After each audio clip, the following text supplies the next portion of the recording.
Hi, this is Anthony Azurdev Martinez from laparentelahispanodelsangr111 Publishing. I have a video here of J.D. Vance. He's running with President Trump for president and vice president, and I was so happy to endorse them for president and vice president. We need real leadership in America once again, and these two are the best leaders that we have who can lead America for the next 4 years. So please join me in voting for Donald J. Trump and J.D. Vance for president and vice president of our great and beloved nation, the United States of America. And so we can put America first. And yes, so we can make America great again, because the past 3 years under Biden and Kamala Harris have been a disaster. So here we go, folks. Thank you very much. Right?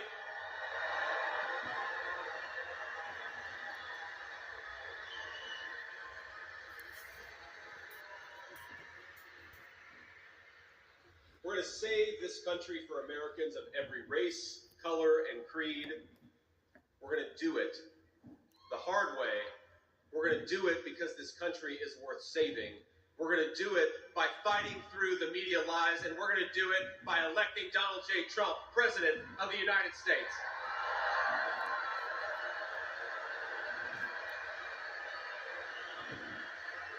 Now,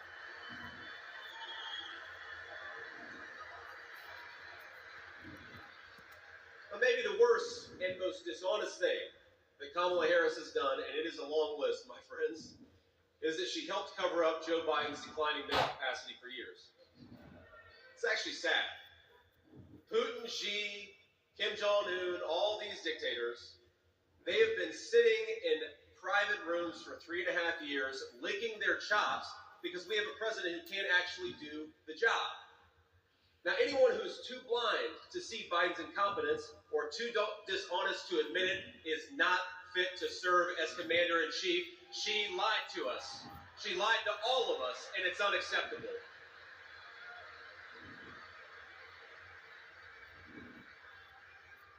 And you know, they never give President Trump an easy path. Kamala Harris, the Democratic elites are trying to install her as their new nominee without her receiving a single vote for president.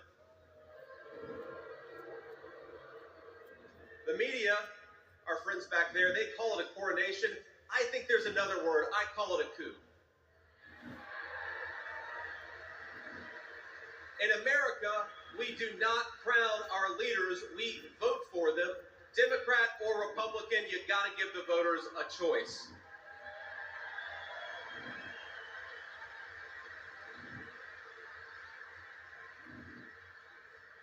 But if there's one thing we've learned about Kamala Harris, is that she has a hard time winning votes because she's too extreme even for the Democrat Party.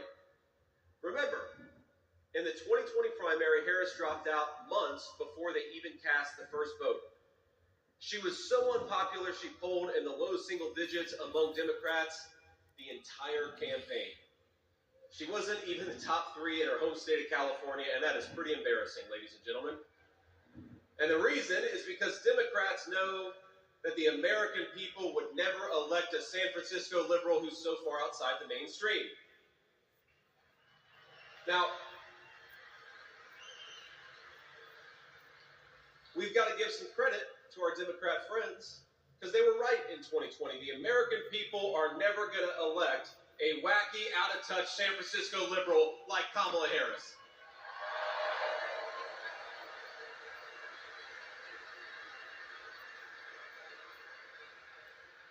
Now, I saw the other day, Kamala Harris questioned my loyalty to this country. That's the word she used, loyalty.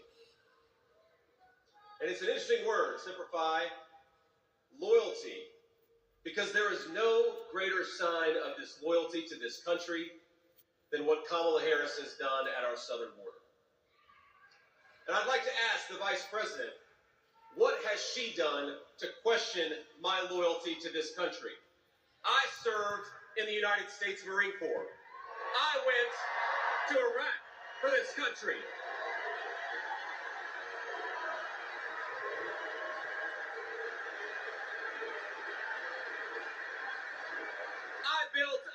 business for this country.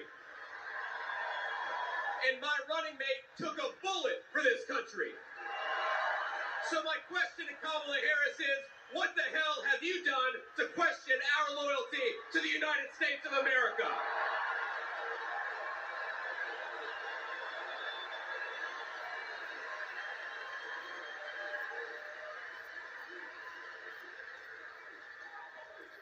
And the answer, my friends, is nothing. So let's send a message to the media.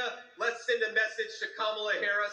Let's send a message to every hardworking patriot from Minnesota across the country. We are ready to have President Donald J. Trump back, and we're going to work our tails off to make sure it happens.